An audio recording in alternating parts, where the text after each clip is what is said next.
Assalamu alaikum warahmatullahi wabarakatuh. Kam jirtan kabajamtootaaf jaalatamtoonni hordoftoonni Oromoo Tech Tutorial. Alhamdulillah ani naga kooti nageenyi kiyya kan jaalalaa kan kabajaadhaa bakki jirtan maras nagaa'u. Daawwattootaan kiyya viidiyoo irraa kana keessatti haala bilbila nama tokkoodhaa bilbila daayirektii namaaf bilbilamu ofirratti xalafuu dandeessan yookiin ofirratti hidhuu dandeessan isin barsiisa. Yaani walumaa galatti haala bilbila nama tokkoo daayirektii yeroo bilbilamuuf jechuudha xalafuu dandeessan isin barsiisa. Bilbila abbaa fedheetu haa ta'u jechuudha. Bilbila jaalallee keessanii haa ta'u, bilbila jaartii keessanii haa ta'uuti bilbiluma abbaa xalafuu barbaadanii tokko yeroo daayirektii namni bilbiluuf san jechuudha. Bilbilli suni jaalallee keessan irratti yookiin jaartii keessan irratti yookiin abbaa irraa xalafuu barbaadan irratti osoo hin taane bilbilli suni akka isin irratti bilbilamuuf jechuudha. Isin galee akka yaanii namni yeroo bilbiluuf bilbilli suni isin irratti waamuuf yookiin isin irratti bilbilamuuf jechuudha. Isin galee egaa daawwattootaan kiyyaa kana qofallee miti jechuudha.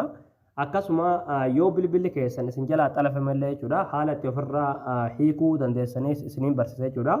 Kanaafuu waan kana hundi keessanuu akka sharriif itti fayyadamtan hin barbaadu jechuudha. Haala itti xalafamuu hin danda'amu isiniin barsiisa. Haala immoo itti ofirraa hiikuu itti dandeessanis isiniin barsiisa jechuudha. Gama barumsaatiin darbuun duratti warroonni YouTube chaanaala keenya faarootaa ta'an baga nagaan nuuf ta'echaa chaanaala keenya subscribe godhachuun dagatanaadha. Yeroo subscribe gootan barumsuun asirratti dabarsinu guyyaan nama dura akka simbira ga'uuf mallattoo notification sana kilik itti godhaadha. Achi booda all ka jettoon irra kaayyadhaadha. Barumsi keenya yoo isinitti tolee isin gammachiise viidiyoo keenya like gootanii nu jajjabeessuun dagatanaadha. Barumsaan garaadhaa isin darbee YouTube channel keenya jala seenaadha. Viidiyoo baay'eetu jira irraa baradhaadha. Waan isin dhibee gaafii isinitti ta'ee komentii jalatti nu barreessaadha. Egaa gamanuma hanga barumsaa isin dabarsaa hanga xumura viidiyoo keessatti obsaan faana turaan hordofaa isiniin jira.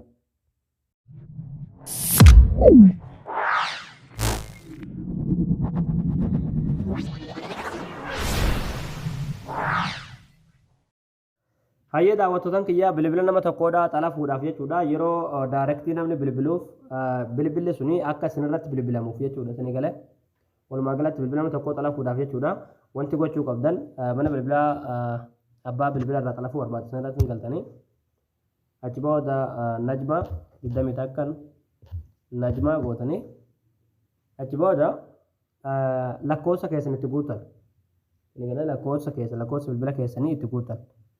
Ofirratti waan xalafuu barbaadaniif lakkoofsa bilbila keessanii itti guutan jechuudha. Lakkoofsa biyya barbaadeetu haa ta'uti. Lakkoofsa keessa san itti guutanii fakkeenyaaf ani kanatti haa guutu. Yeroo haala kanaan itti guutan jechuudha. Dhumarratti murabbaa gootan. Achi booda ookee kilikii gootu. Achi booda amma haala kanaan kun amma xalafamee jira jechuudha. Booda bilbilli daayirektiin yeroo bilbilamu jechuudha.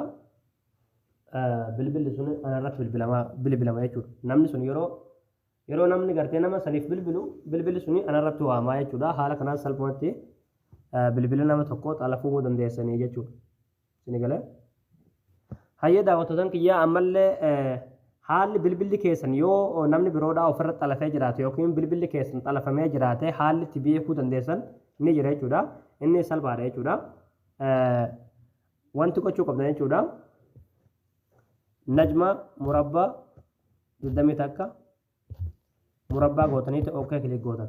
Achi booda lakkoofsa abbaa bilbila keessan isin jalaa xalafeessan isiniif fide jechuudha. Fakkeenyaaf akkuma asirratti agartan duraan lakkoofsa kanarratti xalafee ture jechuudha. Lakkoofsan illee kunoo ammas jalatti naa baasee jira jechuudha. Abbaan bilbila keessan isin jalaa xalafe abbaa lakkoofsa kanaa ture jechuudha. Haala kanaan eenyu akka bilbila keessan isin jalaa xalafellee beekuu dandeessanii jechuudha. Isin galee amma immoo itti aanuudhaan haala bilbila keessan kan isin jalaa xalafame kana nama sanirraa hiikkachuu dandeessanii isinitti agarsiisa. Isin galee murabbaa 20 takka murabbaa gootaniiti ookee gootan. Haala kanaan bilbila keessan kan isin jalaa xalafame san jechuudha ofirraa hiittanii jirtan yookiin bilbila keessan nama sanirraa hiikkattanii jirtanii jechuudha. Isin galee amma fakkeenyaaf deebinee olaalle kan silatti nurraa xalafisan hin jiru jechuudha. Amma fakkeenyaaf san ilaaluudhaaf jechuudha najma murabbaa 20 takka murabbaa ookee lakkoofsatti sun amma hin jiru jechuudha. Ammoo kunoo deebinee ilaalla. Ibsaan eeggannu. Egaa daawwattootaan kiyyaa kanoo akkuma asirratti amma argaa jirtan kana jechuudha. Duraan asitti lakkoofsa ture jechuudha. Amma kunoo lakkoofsi sun hin jiru jechuudha. Maaliif waan irraa hiikkannee jirruuf jechuudha. Isin galee waan bilbila keenya nama bilbila keenya xalafe sanirraa hiikannee jirruufuu jechuudha. Ni galee. Egaa daawwattoota kiyyaa isin gala jeetiin abdii qabaa barnoonni keenya har'aadhaa asirratti raawwataa barumsa bareedaa akka irraadhaa kan argachuudhaaf chaanaala keenyaaf haaraa taatan sabskiraayib gootanii maatii keenya ta'uun dagatanaadha. Akkasumas viidiyoo keenya kana namni baay'een argee kan raafaati laayik sheer waliif godhaadha barumsa birootti nagaltu deebinutti waan hordoftaniif galatooma.